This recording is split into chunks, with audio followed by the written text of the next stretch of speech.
a great end of the school year. And so what we want to do is a way of welcoming. We know some of you are here for the first time with us, and some of you were here last week when we did the first part of this presentation. So we just have a short video that's about 35 seconds long that we'd like to play for you as a way of welcoming you and a way of introducing you to the students that we have at Little City. Arlen, for the first video, please.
Thank you very much, Arlen. And then what I'd like to do at this time is introduce all of us who are here today. So I'm Phil Siegel, I'm the principal at Little City, and I come from a perspective as the principal of a therapeutic day school, and I also come in from a perspective having written for children's television and being fortunate enough to be a video game designer for many of the major film studios, and that will come into play throughout the presentation. I need to stop Phil for a second. He won't take credit for this, but he has sold over 30 million games in his development time. So Phil is a very well-known designer in his time. Well, thank you, Melanie. And then I appreciate that. And Jessica Kinji is our school therapy and clinical coordinator. Jessica, could you give a short bio on yourself? Absolutely, Phil. So I have been working at our school as the school therapy and clinical coordinator, delivering therapies and supervising our therapists for about 8 years. But prior to that, I've been in the field for about 20 years, doing anything from children's residential to police social work, other public and private schools, private therapeutic day schools, and then also spent some time in the UK doing stuff in their schools, and then also foster care and adoption. Thank you, Jessica. And now I'd like to introduce Daniel Colaggio, who is both a paraprofessional and the videographer at Little City. Daniel, if you could say just a few words about yourself. Yeah, sorry, I need to unmute myself. Thank you, Phil. My name is Daniel Colaggio. I'm a paraprofessional. I've been working at Little City Childbirth Center for Education for 8 years and a couple of months, and I also help my school with the media management, pre-recording sections, putting the video together, and some other cool stuff like that. And that's what I do. Thank you. And it is before I introduce Dr. Melanie Brink, is that Dr. Melanie, and I met Dr. Melanie when I went through as a principal's training. I went through the Illinois Principals Association, and through Dr. Melanie went through the teacher evaluation process, and I've been fortunate enough to be able to keep her in my life since then, and she's just such a great resource. And when we were thinking of putting together the kinds of things here, we're going to be talking a little bit more in depth than we did last week, where we started about strategies of e-learning. Now we're getting more on the tactical side of things, and that is that we've thought that Dr. Melanie would be a perfect person to add elements of assessment that she knows really better than I can think of anyone that I've certainly ever met. And so we're so fortunate to have Dr. Melanie join us today. And Dr. Melanie, if you could give a short bio on yourself as well. Thank you, Phil, for that sweet introduction. My name is Melanie Brink, and I'm the superintendent at Waltonville School District, which is a rural district in Southern Illinois. I've been principal and curriculum director at multiple districts. Very passionate about teacher evaluation, teacher growth, seeing students of all varied levels and backgrounds, getting support they need to move to the level in which they can be. So I was very honored that they asked me just to be a part of this team. So thanks for having us today. Thank you, Melanie. So where we begin is that one of the things that is in this time that we're working to during the pandemic, I know we all feel collectively that we're just trying to keep up with the new normal and all the changes that have to be there with it. But there's certain kinds of conditions and that can lead to achievement in these times, where what we're able to do is we're able to react to the situation. And in the way that we react to the situation gives us the power to really change the outcome of the situation, which is to say that we really feel, I'm sure you've been experiencing in your schools as well, there's certain things that we're finding that we're doing better than we were doing even before. And one of those has to do with the delivery of e-learning and some of the things that we'd like to share with you, and hope that you'll want to follow up with us. And we'd love to share you copies of some of our the videos that you'll be seeing today and lesson plans and things. If you feel it would be helpful to you, we would love just to share those. We know that we're all in here together. And of course, the kind of innovation of moving to when we talk about this, moving not just from the sense of academic instruction, but therapeutic instruction as well within the special education communities within our schools. So one of the things that is a premise for what we're beginning with here is that when we think about, we like to think about, I was mentioning my background having come from television and game design, and is that it's the idea that when we think in terms of our lesson plans, we often think about how many minutes of engagement we have, but we all know the feeling about when kids are on computers at home is that things aren't measured in terms of minutes, it's in how many hours are going to be allowed to be on a computer.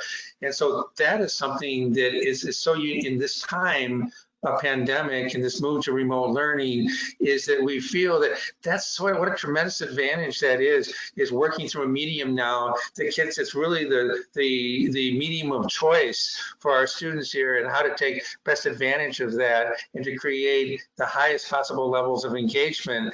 And what we'd like to begin to argue here is that we've been able to discover that we feel that we've been able in many instances to create actually higher levels of engagement within the special needs, within our special needs community, than we were able to achieve before. And we feel that those high levels of engagement, using some of the kinds of techniques and things that we're using, that you may find helpful in your school, and you may find you get similar results. In order to do that, it becomes an action of moving from gameplay to a focus of lesson play. And so the idea being here is, what are the major elements in gamification that apply to the creation and the execution of lesson planning? And with that, we'd like you to kind of also introduce the concept, when we think in terms of growth, is that the goal is the growth. The goal is not the evaluation. The evaluation is key to it, and something that Dr. Melanie will be able to address further as we move along. But you'll see in talking and listening to Dr. Melanie that evaluation is the means to the end, not the end of itself. The evaluation helps us with the goal, with growth always in mind. And when we make this connection from gameplay to lesson play, one of the ways that we're going to do and like to suggest is relying heavily on the Danielson framework for teaching. And for an overview and for some new and some a refresher is Dr. Melanie would like to talk for a few minutes, please, about the framework. Yes, I just want to touch base for just a second on the framework and what it looks like. So many of you have seen this placemat and have probably had quite an extensive look at it within your own district. But everything that Phil and the team is going to talk about today really comes back to what is good practice. It's about understanding that in domain 1, you plan, and you plan on the individual student. You don't just look at the whole class, you look at each student as an individual. So domains 1A and 1B, what you know about the students and what you know about your subject matter. So then in 1C, 1D, 1E, and 1F, then you carry it out and you plan for that individual. And then as you can see, domain 2, it's circular, heads around, you plan for the environment, so you can carry it out in 3, and then you can reflect in 4. And everything goes right around in a circle. And so it doesn't matter if it's a paper pencil assessment, or in Phil's case, what he's talking about right here, he's talking about some type of gaming or technology use. Kids need other ways to engage. We need to prepare them for the 21st century. We need to take them to a different level. And if we continue to depend on the same type of learning that schools have been doing, we're going to be sending out kids unprepared for the workforce and what their demands are of today. Thank you, Melanie.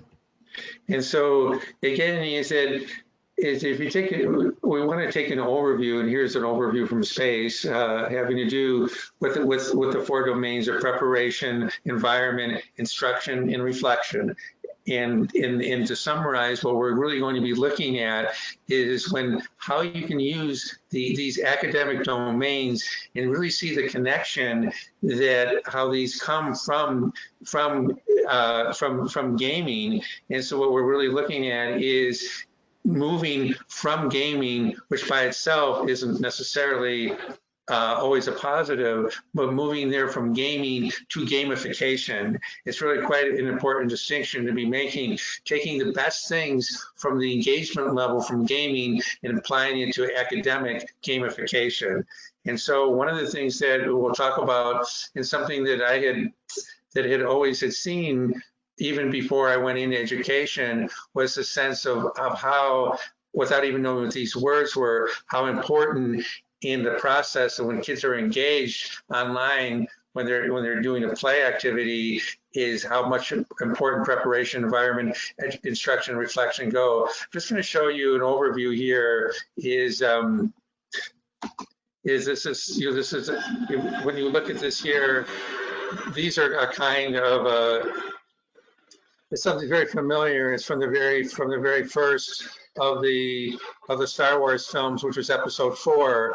When you see this here, you really see how those 4 domains really come into play in the best use of film and in the sense of gamification.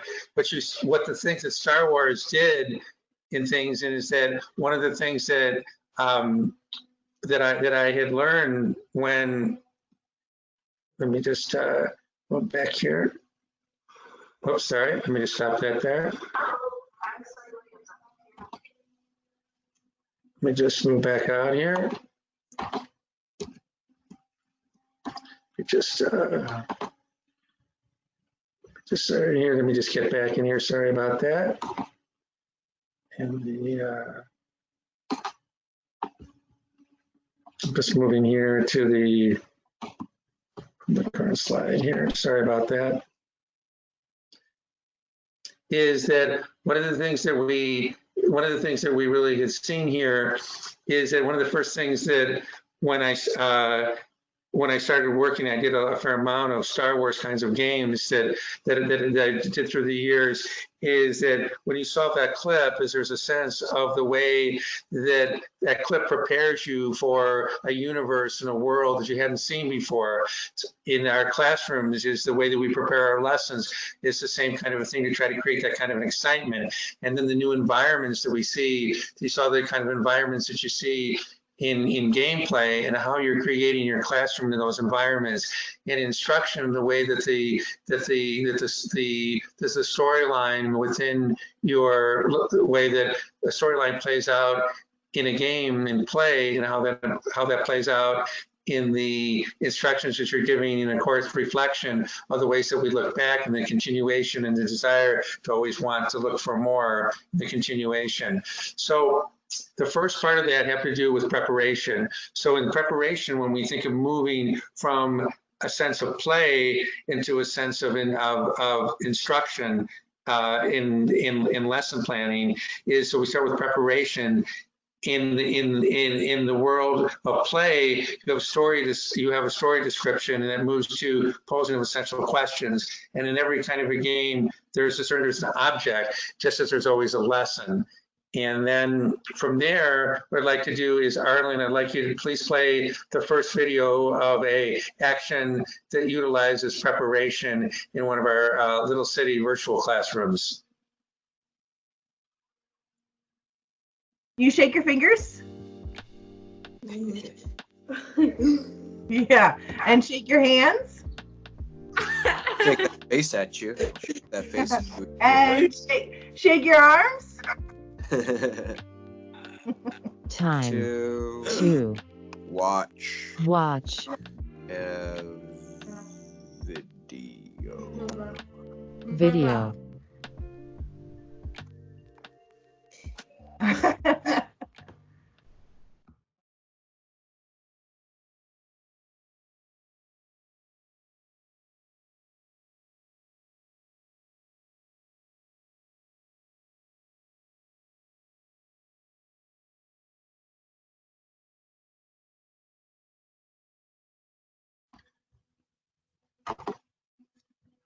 And so what we'll do in the pattern here, as we move through 4 ways of showing our videos of instruction, is that what I'll do each time is, after showing you the video, I'm going to ask Jessica to provide an overview of the lesson itself, to be followed then by Melanie giving you an overview of how the lesson ties into the Danielson framework. So Jessica, first, if you would talk to us about how this video talks about and lends itself to preparation.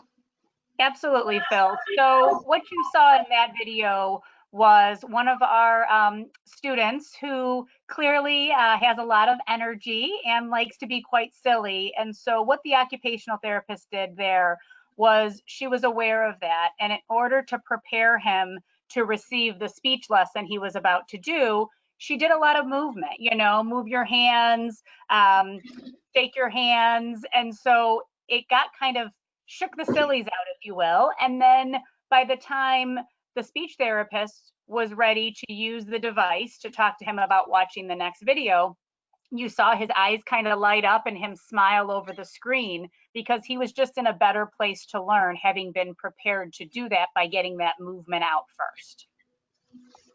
Thank you, Jessica. And then Melanie, can you refer this to the preparation to the Danielson framework, please? I kind of stated this a little bit before.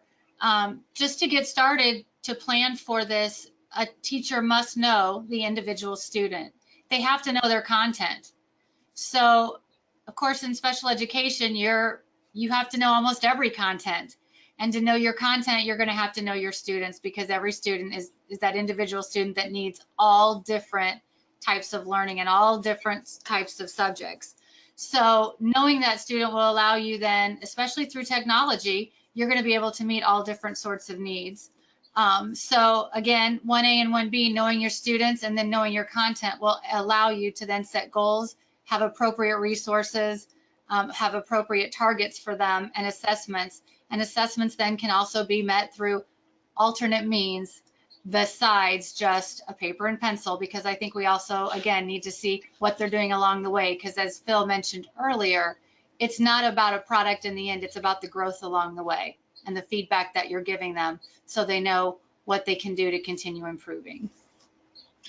Thank you, Melanie.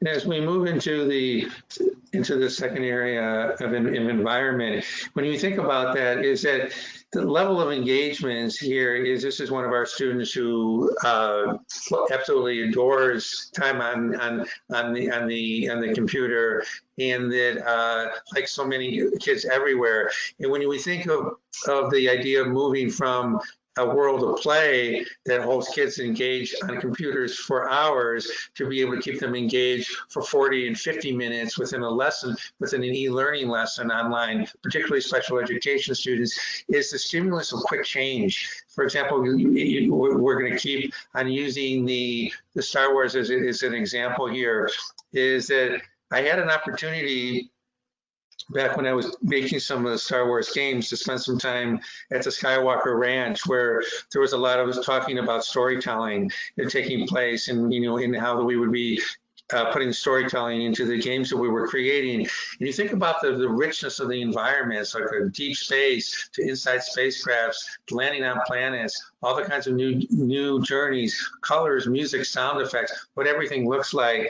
is that there's such a stimulus for kids when it comes to creating different environments. And so the idea here in e-learning is to be able to be sure that we're creating the kinds of, knowing that kids are so stimulated by the environments in play, is how do we create those environments in our e-learning? And so at this time, Arlen, if you could show the second video, please, about environment.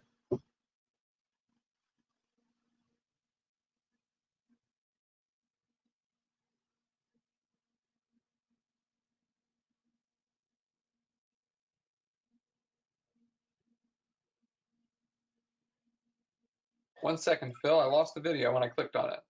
No worries, no worries. And so but you can think of that in terms of really, any kind of game that you can imagine, whether it's a sports related game, a science fiction kind of a game, any kind of role playing games, it all revolves around the sense of environment and thinking in terms of the kinds of environments that you'd want to be You shake your fingers? Yeah. And shake your hands? Shake that face at you. Shake that face at you. And shake your arms? Time To to watch watch a video. video.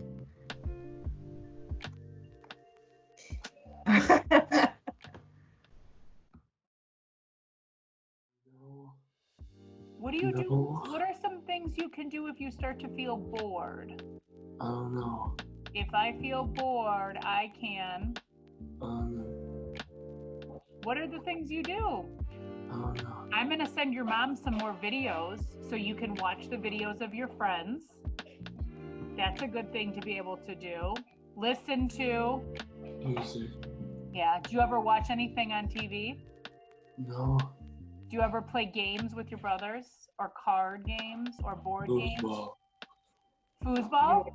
That's a good one.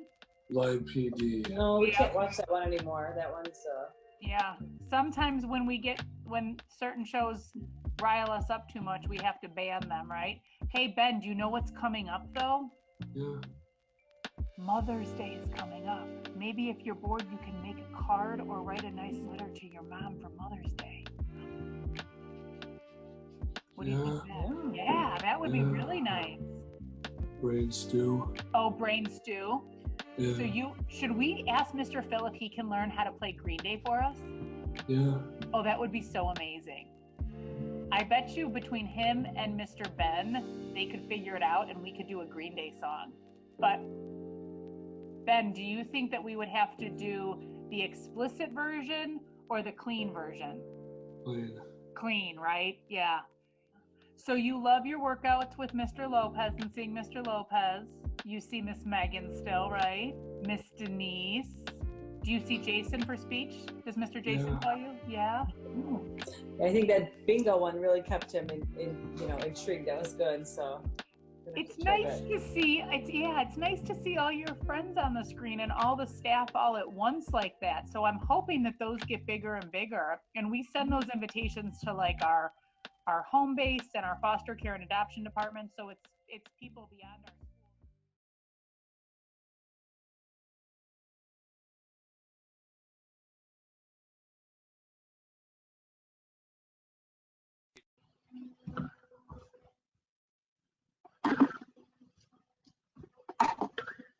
Thank you, Arlen. And then at this time, Jessica, will you fill us in a little bit more on the about how environment entered into this video? Absolutely. So, I mean, when we are preparing an environment, when we're doing it through a screen, as you can tell, it looks a little bit different. I'm meeting with a student who's in their home, and so they need a lot of reminders and reassurances. And so in that video, you saw that at the beginning, that young man, he in particular, he needed a reminder of things that he could do when he was feeling bored. And he did a lot of checking in with us. He wanted us to talk about things that were going to be part of his schedule or things that he could look forward to. He wanted to reminisce a little bit about kind of the old way of doing things. And I think that it was really about him checking in regards to rules. Have the rules of the game changed now that I'm learning from home versus being in a school? But also in doing that, I would encourage us all to listen to the students' ideas for engagement. I think it was very neat when we do a musical Monday and that young man had some ideas for songs that he wanted to hear Mr. Phil play in the coming weeks. And so if we can grab that and we can deliver on that, the cycle that Melanie was just talking about, it allows for us to really have the student direct how we prepare the environment to engage them better in it. Thank you, Jessica.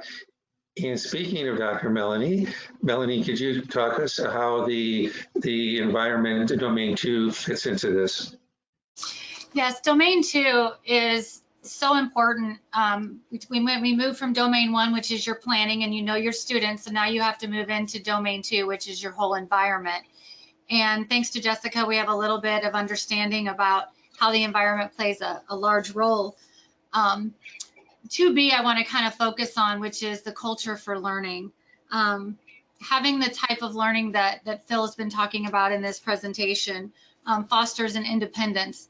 I think one of the questions people always ask is, you know, in this framework, students are supposed to be in charge of their learning. How do you get them in charge of their learning? Well, every student can be in charge of their learning in this type of environment that Phil is setting up for us today. Why? Because they are moving forward. They are in control of where they're going. You as the teacher are their support. You're helping them. You're individualizing for them. You've built a rapport with them so they feel comfortable in what they are doing. So obviously that 2A, you have a good respect and rapport within your learning community. Students are taking pride in their work because they own it. When you own something and it's yours, you definitely want to do the best you can do because it's not someone else's rendition of good, it's your own rendition of good. It's your own rendition of who you are, not someone else's. So everything that Phil is talking about demonstrates what a good, solid classroom environment looks like, whether you're doing it at home in a remote learning situation or you're doing it at school. It's still a situation in which you have to have a strong sense of culture, a strong sense of rapport with your student, and you have to have a good organized physical space. So I think this fits right into the Danielson framework. Thank you, Melanie. When we move on to the sense of instruction, is that people often would ask about what makes a successful game, and a good way to answer the question about what makes a successful game is to say what makes a unsuccessful game. And the thing that makes, more than anything else, no matter what the subject area is, the thing that makes an unsuccessful game, and kids will pick up on this from the get-go, is that there's a sense of unfairness in there. That is to say that if one person was using a control pad and using certain kinds of special moves or certain kinds of tools or certain kinds of instruments in play, and if they work for, and if the tools themselves were working independently of what it was that the player, and as we move into the school environment, the student does, is that it has to have a sense of egalitarianism for everybody. And so what it is that there's a sense of instruction and rules that's built into every kind of a play environment online, and it's something that works out really well when we translate it into the classroom, in the sense of not only from setting up classroom management in the classroom, but setting up the individual lessons, and that there's a sense of cause, there's a sense of effect, there's a sense of the way that of structure of kinds of things to move things along that tie in directly to instruction. And with that in mind, Arlen, if you could show the next video, which is a virtual classroom of ours showing the tenets of instruction. And Phil, I just realized we got a little issue with the videos. I cannot fast forward them. So when I play it, the option is to keep going through instruction and reflection, or we can pause at the end of instruction and then stay on my screen while you talk about reflection. But I think you do. Let's talk about it, and then let's run the two together if that's okay with you. Okay, that sounds great. Okay, so I'm going to move on then, and before we see instruction and reflection together, is that Jessica, what I'll do is that when after we view the next video clip in its entirety on instruction and reflection, is I'll come back to you and Melanie to talk about both of those. And so then we'll move on. And so the fourth one, which is the fourth and the final piece of this, having to do with a sense of reflection, is that something that I want just to really to be thinking about is that what are the kinds of things that children normally gravitate toward that lend us in the sense of lesson planning. Well, one of the things is that every game that you play has a scoring system to it, and kids to do that.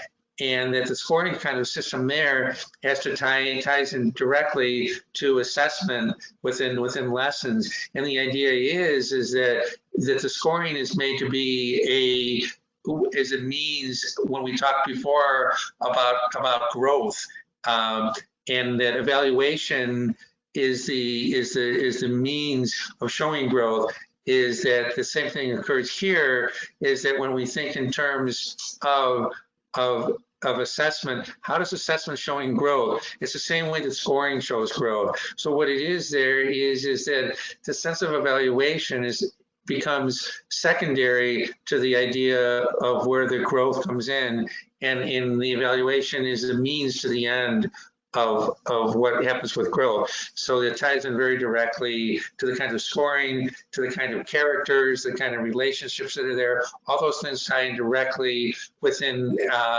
the classroom, just as they do within the areas of engagement of play. And so at this time, what we'll do is, Arlen, please show the video that's going to be in two parts. The first will show instruction, and the second part will show reflection. Thank you. Group of people get on an amusement park ride, so get on a roller coaster every 5 minutes. Every 5 minutes. It is now 3 o'clock. There are 7 groups. There are 7 groups ahead of you in line. What time will you get on the ride? Start at 3 o'clock. And you go on every 5 minutes. No, I don't think so. We need to know what stocking was back. Remember, there are 7 groups in front of you. 7 groups in front. 5 minutes. 5 minutes.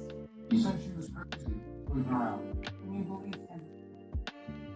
35 minutes. Woo! Amy 2. Next page. Doing a good job, Evan. What does Josh put together? Did he put his A, hands together, B, ears together, or C, feet together? Stay with me, Evan. All right, so it's not ears, not feet, so I think it is. I just wanted to say hello and see your handsome face and your rock star hair. How are you, buddy?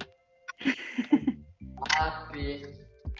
Is Gregory happy? I hear you, Gregory. Hi, Gregory. Gregory, you want to say hi? Hi, Mr. Bucko. Happy. Are you happy? Can you say hi, Jessica? Okay. Jessica. Jessica. Yeah, that's right. Oh, there's Kenny again. Where's Kenny? Kenny, where are you? Oh, there's Kenny Clayton. Yay, Kenny. Handsome guy walking down the hall at Coleman. Hey, your mama wanted me to give you a message. Your mom and dad and Mitch and Reed and Lucy, they want me to tell you they love you and they miss you. They love you so much, Kenny C. So much. Yeah, your mom. She loves you so much. They do. They love you. I see that big smile. Your mama called me and said, tell Kenny I love him so much.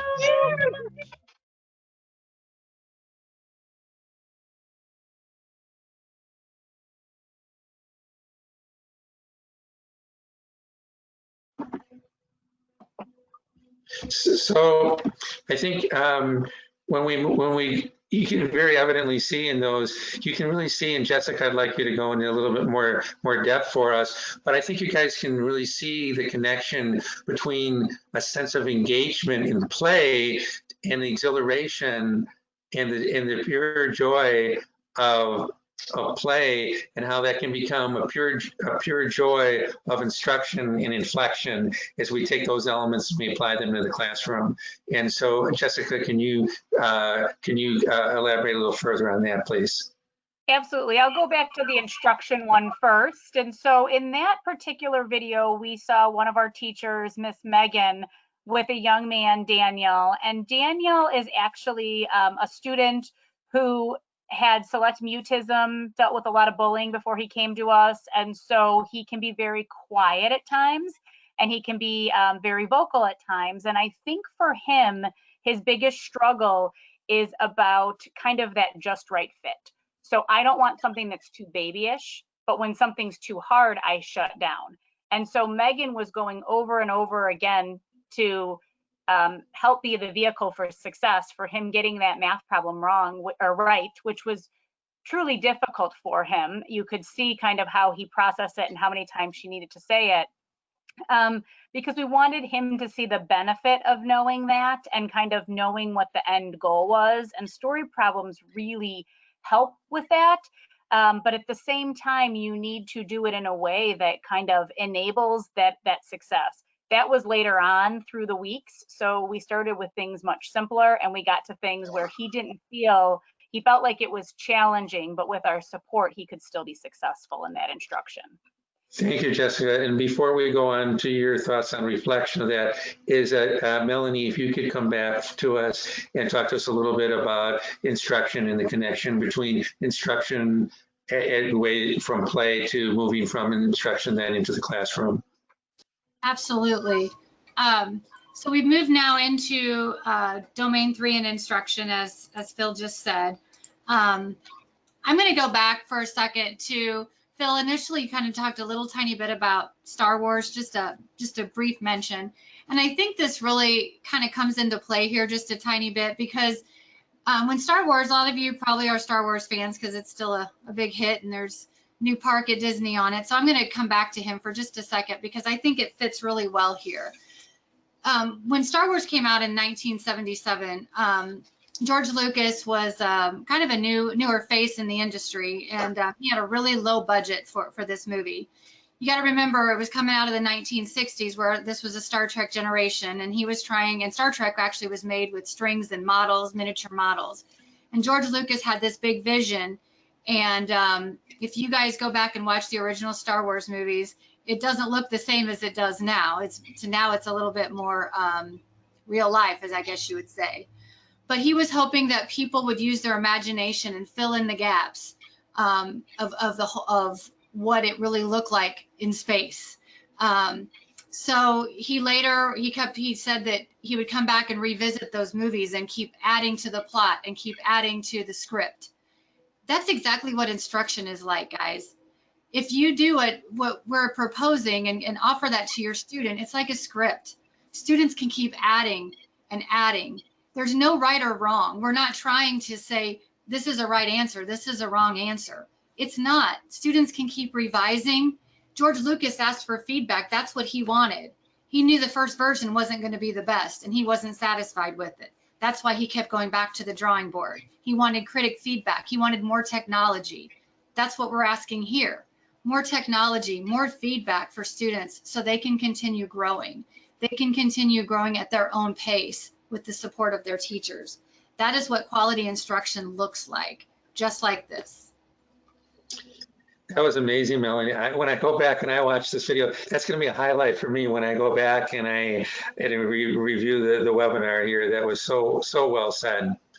And moving then on to the reflection side is, Jessica, if you could talk to us about the reflective part of the second part of the video that we just saw.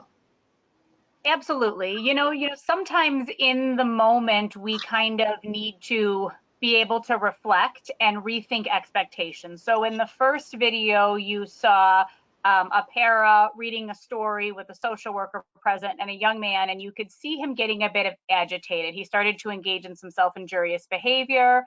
And so it was really about wanting to end on a high note and just giving him that little bit of motivation that he needed.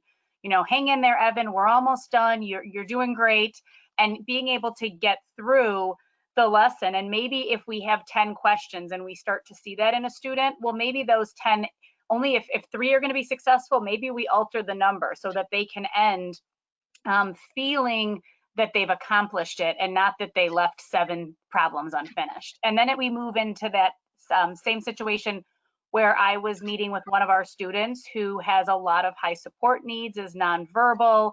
And really, although I had a lesson prepared, that quickly changed, as you could see. And being able, for me in that moment, success was no longer, can I get him to engage in this lesson? It was about, can I just get him to smile, pay attention to me?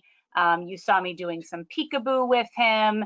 And then it was about bringing back and reminding him about, many of our students live with us residentially as well, not all of them. About 75% do. And so throughout this, they haven't been able to see their families, and that's taken its toll. And so me just being able to take that opportunity to let that young man, whose receptive language skills are very strong, know, I'm talking to your mom, she misses you, she loves you, and you kind of saw that big smile at the end. And so as I was evaluating what was going on in the moment, that was success. And so I had to see that success rather than was I actually able to implement the therapy that I had planned and prepared before I actually got him on the other side of that screen. Thank you, Jessica. And Melanie, if you could tie this together with the framework, please. Sure. This takes us down to domain 4. And I just kind of want to piggyback on what Jessica said. Just remember, guys, if you're looking at the para law in Part 50 said assessment is any instrument that measures a student's acquisition or specific knowledge and skills. It doesn't matter what that instrument is. As long as you're gathering evidence on what that student knows or is able to do, it doesn't matter what it is. And just like Jessica, she was flexible and she was able to reflect on where that student was in their learning and how they were doing emotionally or physically or where they were going. She was doing exactly what Part 50 said she is supposed to do. She was reflecting on it and using it to prepare later. So I think that's just a really important piece in this whole process, is just to remember that assessment and reflection is a big piece of this, and it's any instrument as long as it's measuring the acquisition of the specific knowledge and skills. Thank you, Melanie. And is one of the things that you see here, like when you watch these videos and you see Jessica, and you know, if you're fortunate enough, you have a Jessica at your own school also, so that kind of ability is really rare. But you kind of know what I'm talking about, is a sense of a therapist or a teacher who seems like they can crash through the ceiling of where we are with instruction and achievement. Is that one of the things that we can find, I believe, that in this time of the new normal, is that we're going to be able to not just keep pace with our IEPs, but we're going to be able, in many ways, is to exceed them. Is that by the fact that we're going to be able to use our technologies in a way that we've never used them before. And so, in the sense of not just trying to sort of run in place, if you will, to keep up from where we were before the pandemic, but to be able to take what we're learning from this and crash through the ceiling and do even far greater things than we've ever done before. Is Jessica, I'd like you just to talk a little bit about the crashing through the ceiling. Absolutely. So, I mean, I think a large part of what we all do, we work with students that sometimes are more moderate, severe, profound disabilities. And so I think one of our ultimate goals is to hear them, even though many of them are nonverbal and may have no words, because they oftentimes come to us and they show us what they're trying to say in very unique and colorful and sometimes very physically aggressive ways. And so we have to break that down for them. We need to figure out what it is they're trying to tell us or show us and what they need, and truly giving them, some replacement behaviors, a better way of doing it that is going to be more accepted by our society and make them more successful. And it takes a lot of time. It talks here on this slide about expanding from a few minutes at a time to much longer periods. The process, there's an investment that, and kids know, students of all ages know when staff are invested in that, and it takes a lot of trust as well. But I think the outcome is worth it. Go ahead and advance to that next slide. And before we go to the next slide here, is that Arlen, can you play the next video, please?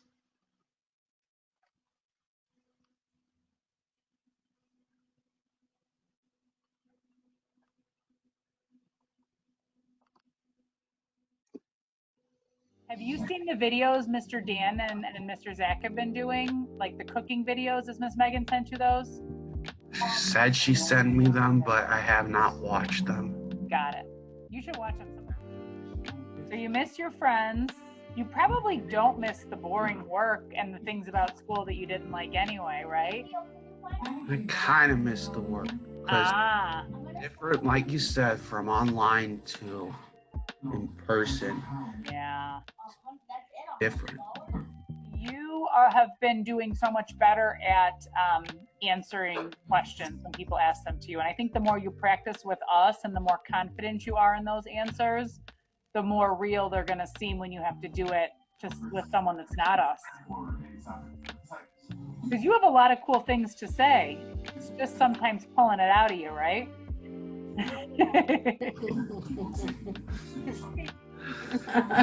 Talk, job research, think about positive stuff. I love it, Daniel. Think about positive stuff. This is what I'm talking about.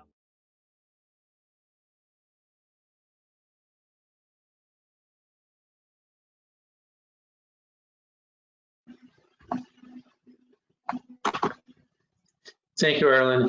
And before Jessica continues here, just so I know that we may lose some people right at 4 o'clock, we're probably going to go a few minutes over. I'm just going to skip ahead just for a moment, then I'm going to go backwards.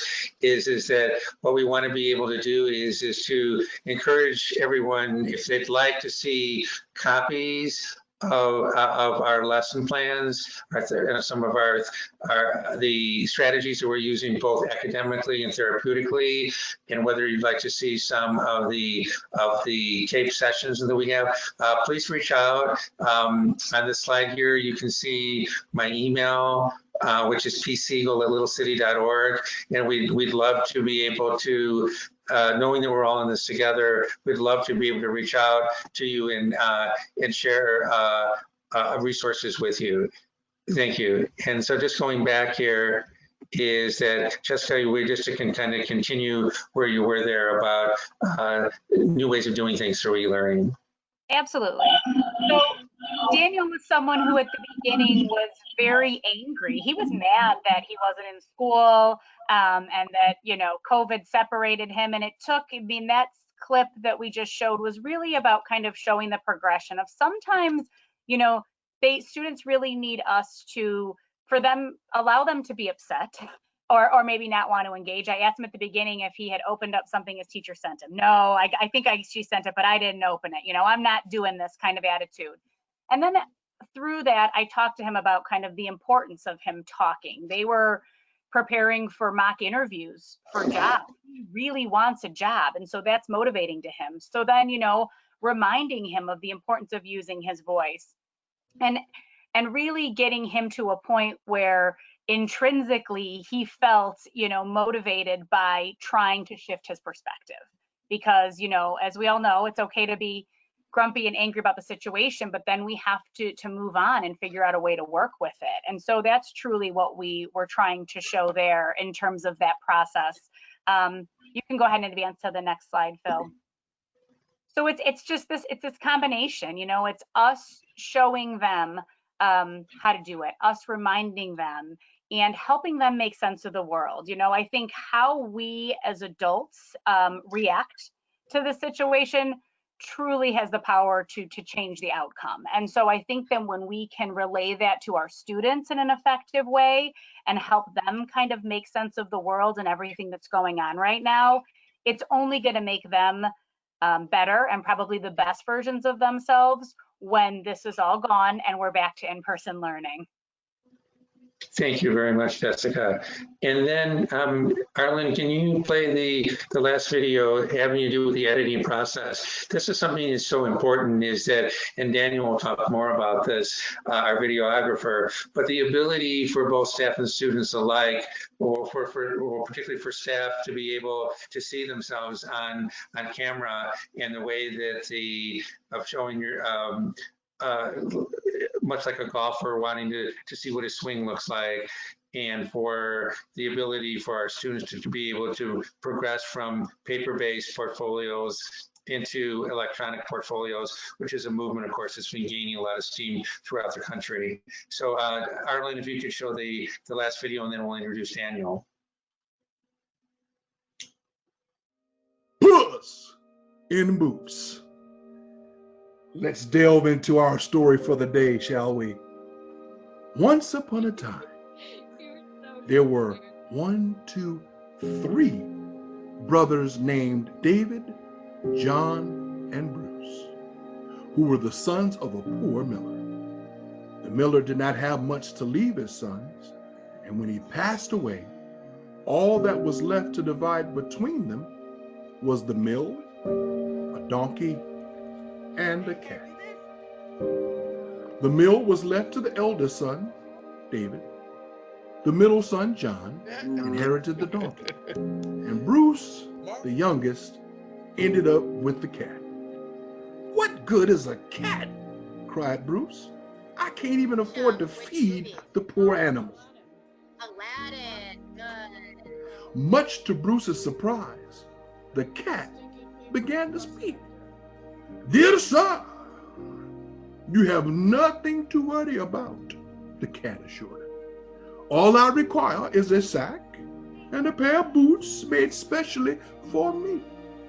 Soon you will see you have received the best inheritance of all.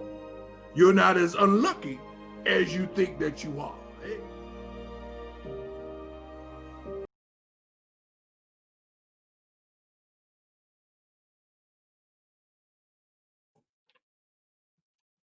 Hello, everyone. I I just want to talk briefly about the benefits that we might not really pay attention to, and it's by video. We're talking about e-learning. We're talking about video. Some of us we might be thinking that how can we do both? But I really want to encourage us, like anytime we have a chance to record a section, whether history section, math sections, or therapy section, as you can see in most of the video that we use today during our presentation without video, if we just use pictures or we don't use any one of those, it would be so hard for you to connect with what we're trying to really reach out to you or what we're trying to help you with. And my number first one is like the video is just the best way for the students to see themselves, to see their growth, and also even for the teacher too.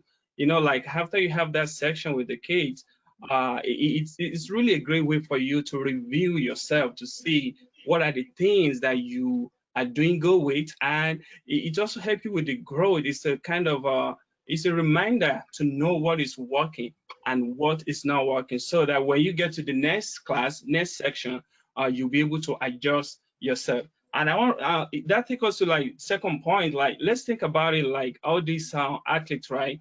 Whether you're a football player, a basketball player, or golf player, right? They have something called tape room or film room. What they do is that they always like to really watch themselves, to really see what are they doing good, what do they have to change by the time they go to their next game. And I think for us as an educator, so I don't see why we cannot use that example of what they are doing. I think it's a great way for us to evaluate ourselves and to tell ourselves to see, okay, next time I'm working with this student, I'm working with this student, I know what I have to do because I can see the video of myself. I can see how well it's received, what I'm telling him or her. And I also think that video is just a great way for the teacher to share their knowledge base. Most of the time in the classroom, we most of the time have new teachers coming in all the time, or new paraprofessional or therapy. If you have video to support the information you are giving them on paper, it will be so much helpful for them. And you know what? Many times we have a new student and they have to go to different states or different school. We always move all this electronic portfolio with them, right? But do you imagine? I mean, for me, I can take for example, right? Anytime my teacher like telling me that, oh, Daniel, we're gonna have a new student, I always like imagine how does this student look? Does he talk a little bit? Even though when we go through all these IEP papers and all the information we get, it's not like really seeing the video of them to actually see what they look like. So I just want to encourage everyone, please, if you have a permission from the parent, from the school, that you can record their video section, please do, because I think this is just going to help the student in a great and a long way. Thank you so much for your time. Thank you, Daniel, very much. And again, please feel free to reach out to us. My email again is psiegel@littlecity.org. We'd love to provide any kind of collaboration that you would like to do. We know that we're all in this here together, and we're so grateful to have the Illinois Principals Association that unites us together and for these kinds of challenges that lay ahead for all of us. At this time, what we'd like to do is to open things up for questions. All right. Thank you so much, Phil, and the team for sharing that with all of us. We do have some questions coming in. Feel free to open up your questions pod. I know it is right at 4 o'clock, so we won't have time for a ton of questions. But here's the first one. How much work on the online platform and live face videos and interaction do you look for per week? So I'll take the first crack at that one, and then other panelists feel free to come in. So what we do is that what we do is in our preparation, and just the way for what it's worth is that the way that you look at individual lesson plans tying into the idea of preparation, environment, instruction, and reflection, we really try to do the same thing with our staff every week. And so what we do is we have a daily meeting at 8:30 throughout the school year, where we, and in our extended summer session as well, is that we meet and we go over the challenges for the week. And Mondays are dedicated to getting all the lessons sent out. In our case, we send them to not only to the homes where the children are living, but also to the school districts that send them to us. And when the students are living on campus with us, sending those lesson plans to the parents and legal guardians as well. And for the families that are community-based, where they're living at home. But what we generally do is that we want to be sure that there's a sense of choice of kinds of things. And so what we do is that for on each day is we really try to prepare at least about there's for the 5 days of the week, there's usually at least a every day of the week is we have teachers and therapists who are doing online lessons, and each of those lessons has and where those lessons generally last about 20 to 30 minutes, and we've been able to get longer and longer periods of engagement as we moved along, using some of the kinds of concepts of moving from play into lesson planning that you've seen here today. And then in addition to those daily 30-minute conversations with each student that they have, is there's generally at least another 30 and 40 minutes for each subject of corollary work that's being done. I know, Jessica, if you wanted to respond to that, or Melanie, we will respond from your school district. Phil, the only thing that I would add is in regards to, it took a lot of kind of planning and preparing at the beginning. And I think one of the neatest things with regards to time is we see them building upon it. So where initially a student may have only been able to engage with us for 30 seconds or less before they were trying to shut off a camera or close a laptop, or run away from someone that had a phone or an iPad, now they're more eager to engage in the process because we've made it more fun for them and game-like. And so now you see not only are students staying on longer, so we've moved from 30 seconds to maybe 30 minutes of live instruction on certain days, but we have also been able to see not only the time change and the engagement, but really those connections that we were talking about. The potency of what we're doing has changed. So it's gone from surface to being able that they really are engaging in the instruction, some so much so that they're actually doing better virtually than in a classroom, because we have been able to, we're not competing with some of the behavioral challenges, to be honest. And then actually, to build upon what Jessica is saying, if you do would like us to share some of our materials with you, I think it's sort of seeing the sequencing of it is really interesting. In our first few weeks that we were doing this, we weren't getting the engagement at first, and it's just through that process of building and trying the new kinds of techniques and kinds of things that we were doing, that we've been able to build up into these longer, like 30-minute kinds of lessons and the kinds of things. And so it's something that doesn't, that, and I'm sure you experience it in each of your schools as well, is that you're really seeing, that this is a marathon and not a sprint. Next question. All right, sure. So it comes from Rachel. She's asked, is any of your content on Edpuzzle? Edpuzzle is an online platform where you can upload video lessons and turn it into a full lesson with your students. So have you guys used Edpuzzle is the question. Yes, I don't think that we've been, not to my knowledge, we haven't been using that. Melanie, are you using that in your school district? We have not been using Edpuzzle, no, but I've heard of it and I've heard good things about it, but we have not instituted that, no. Mm-hmm. But I think what we'll do is that if we get an opportunity to come back and do a part 3, is that's something that we'll definitely look into, and it's something we really, that's a case where the question actually informs growth on our part. So we're looking forward to trying that new piece of technology that you're mentioning to us. Thank you, Rachel, for sharing that. And another technology question to follow up here from Holly. Has anyone used Google Meets, Zoom, or Seesaw? Yes, and so it's something that what we've been doing is where we have been using some stuff with Zoom is that we've also been using Microsoft Teams as a way to communicate. Microsoft Teams has been opening things up to people who don't use that platform.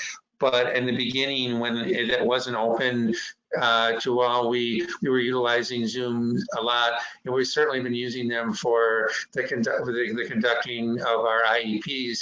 One of the things that's really wonderful about the Seesaw program, and something that I would really recommend, one of the things that's really great about Seesaw is how easy it is really to use and how easy it is to create electronic portfolios with Seesaw. Is that one kind of something that's important, I think, just to mention, the Seesaw has two different versions. It has a free version, and it also has a subscription-based version.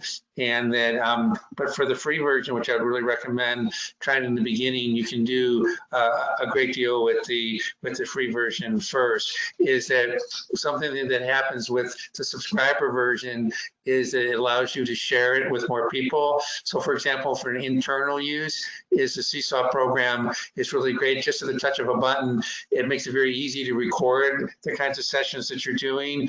But the ability to share that with families and different things becomes much easier when you actually get into the subscription version of it.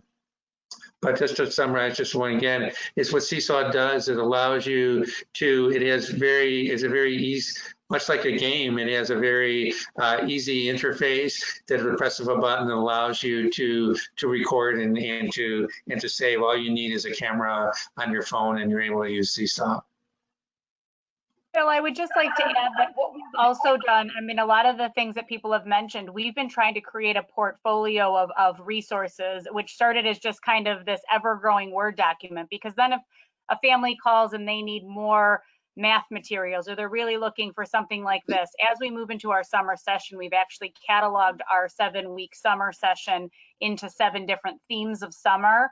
And then Daniel's been great about being able to take the video content in terms of teaching others later on, or if we are reusing or enhancing lessons for other students that come in, we have access to those and we can reuse those. So we have a lot of things, and we try to filter out, what works for our students, what doesn't. But what doesn't work for us might work really well for someone else. And so we're happy to share all of that information with anyone that needs it. Just reach out to Phil and he can send you that. And what Jessica's talking on the build of what she's saying with our e-learning library, the kinds of things that we're doing now that we're saving, we know that we're going to be able to go back to those things in the coming school year and to be able to build upon those kinds of things, and that is that and for many years to come. So that when you're thinking in terms of creating your own e-learning libraries, it has a value in the present. It will also be paying dividends down the road in years to come. Wonderful. Well, thank you so much. Sherry says, thank you for your dedication to education and sharing your knowledge with us. Very much appreciated. Phil, Jessica, Melanie, and Daniel, thank you guys so much for sharing with us this part 2 on remote learning and special education. And I want to thank all our participants who came on and asked questions and made it the whole way. Sorry we went a little long today, but that can happen when you've got some great presenters with wonderful information to share. I will be sending out a link to watch this recording tomorrow, and I'll also be sending out an evaluation. Illinois attendees will want to complete that evaluation to get their ISB evidence of completion form for entering professional development clock hours. Thank you all so much. You are free to close the GoToWebinar control panel, and that will log you out of the session for today. Bye, Phil. Bye, everybody. Thank you all.